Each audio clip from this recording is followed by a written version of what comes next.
Praise the Lord. आप सभी को जय मसीह की। परमेश्वर की जीवित हुजूरी में आप सभी का स्वागत है। परमेश्वर आप सभी को ब्लेस करे, आशीष दे। जितने भाई बहन परमेश्वर के वचन को सुनते हैं और उसे ग्रहण करते हैं और वचन के आधार पर अपने जीवन को व्यतीत करते हैं, आइए परमेश्वर के वचन में चलते हैं, परमेश्वर के संदेश पर चलते हैं। परमेश्वर के संदेश में जाने से पहले जितने भाई बहन हमारे चैनल पर नए हैं वे हमारे चैनल को सब्सक्राइब कर लें, बेल आइकन को दबा लें, ताकि परमेश्वर के वचन पर आधारित हमारी आने वाली वीडियो का नोटिस उन भाई बहनों के यहाँ मिलता रहे और परमेश्वर के वचन के सुनकर आशीष को प्राप्त करें और आनंदित रहें।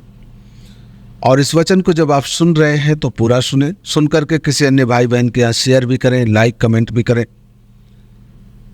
परमेश्वर आप सभी को अपने वचन के द्वारा आशीष दे। आइए आज का वचन देखते हैं।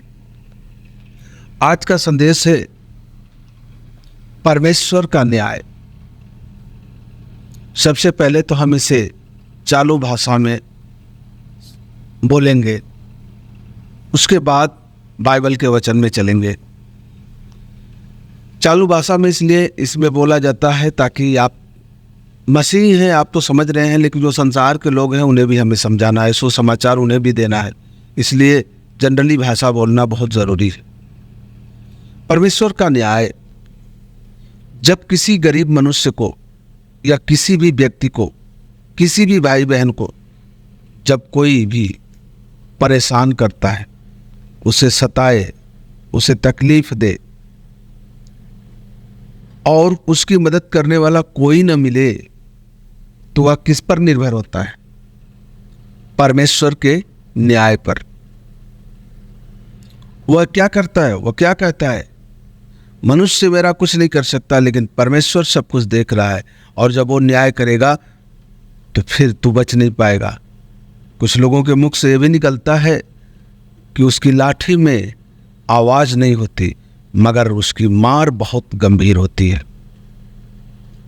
ऐसे ऐसे तर्क संसार के लोग अपने बीच में रखते हैं और ये लोग वही हैं जो सताए जाते हैं, जो मारे जाते हैं।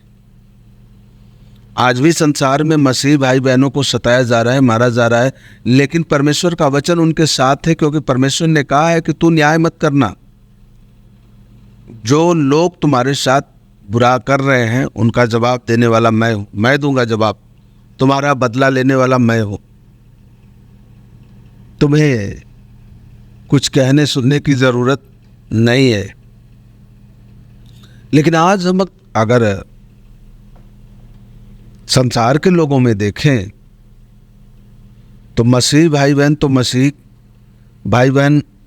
परमेश्वर के अधीन है, लेकिन संसार के लोग भी परमेश्वर के अधीन हैं। वो लोग जो मजबूर हैं, जो सताए जा रहे हैं, जो चाह कर कुछ नहीं कर सकते।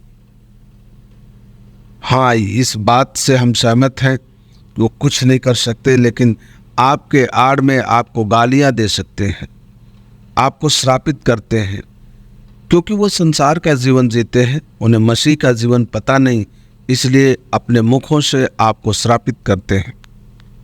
लेकिन उनके मुख से ये भी वर्ड निकलता है कि परमेश्वर की लाठी में आवाज नहीं, लेकिन चोट बहुत गंभीर लगती है। ऐसा वो इसलिए बोलते हैं कि परमेश्वर का न्याय कभी विफल नहीं जाता।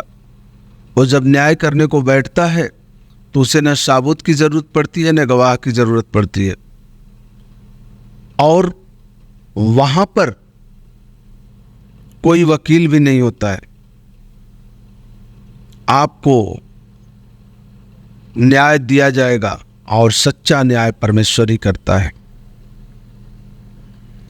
तो परमेश्वर का न्याय का दिन तो ठहरा दिया गया है। बाइबल के अनुसार प्रेरितों के काम 17 अध्याय के 31 पद में लिखा है कि जो परमेश्वर का न्याय है, वचन को पढ़ लेंगे पहले, उसके बाद हम लोग वचन में चलेंगे।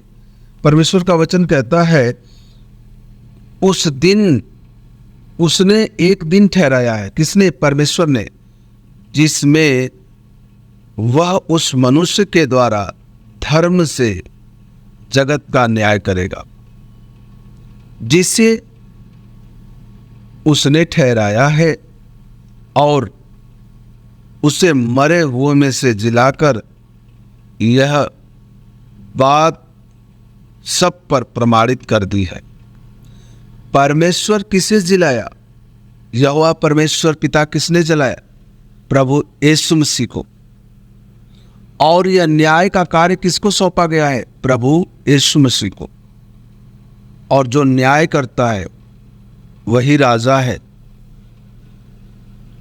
और वही परमेश्वर है। और लिखा गया है मनुष्य के द्वारा परमेश्वर प्रभु यीशु मसीह इस पृथ्वी पर जब आए तो मां मरियम के गर्भ से होकर आए। तो जो मां मरियम के गर्भ से होकर आए तो उनकी शरीर जो है एक मनुष्य की शरीर थी, इसलिए उन्हें मनुष्य का पुत्र कहा जाता था। और भी इसमें वचन है, अगर इस पर वचन दिया जाए तो और भी हैं, लेकिन बस यहीं पर हम ब्रेक लगाते हैं क्योंकि जो आज का टॉपिक है हम उस पर बात करेंगे। परमेश्वर ने एक दिन ठहराया है, न्याय का दिन, इस जगत का न्याय है, जिस दिन संसार का न्याय होगा। जो पापी, जब ये पृथ्वी पूरे पाप से भर जाएगी, किसी के पास कोई ईमान नहीं रहेगा, किसी के पास कोई धर्म नहीं रहेगा, किसी के पास परमेश्वर का भय नहीं रहेगा, परमेश्वर का विरोध करेंगे, कोई सुसमाचार पर विश्वास करने वाला नहीं होगा। उस दिन परमेश्वर इस पृथ्वी को नष्ट करेगा, क्योंकि परमेश्वर के राज्य में अपवित्र वस्तुओं की कोई जरूरत नहीं। परमेश्वर के राज्य में पवित्र लोगों की जरूरत है, पवित्र वस्तुओं की जरूरत है, और वह पवित्र लोगों को ही चुनता है। परमेश्वर ने पहले ही अपने वचन में कह दिया, मैं पवित्र हूं तो भी पवित्र हो जा। तो जितने लोग पवित्र रहेंगे उन्हें उठा लिया जाएगा, बाइबल ये बताती है, और इस पृथ्वी को नष्ट किया जाएगा और सबको फिर से एक बार जीवित किया जाएगा। जो लोग मर चुके हैं, दफनाए गए हैं, उनकी लाश को यह पृथ्वी देगी। पानी में बहा दिए गए हैं, उनकी लाश को यह जल देगा। आग में जला दिए गए हैं, उनकी लाश को आग देगा। उस दिन परमेश्वर की हर आज्ञा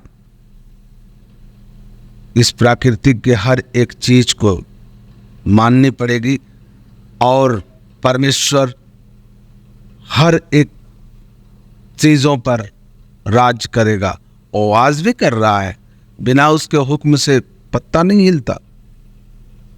अगर वह चाह दे तो हवा बंद कर सकता है, लेकिन वह बंद नहीं करेगा, क्योंकि वह हम मनुष्यों से प्रेम करता है। वह कोई इंसान नहीं है कि हमेशा उसके मन में बुराई आए, क्योंकि वह पवित्र परमेश्वर है। उसके मन में प्रेम और पवित्रता ही है, कभी वह बुरा नहीं करता।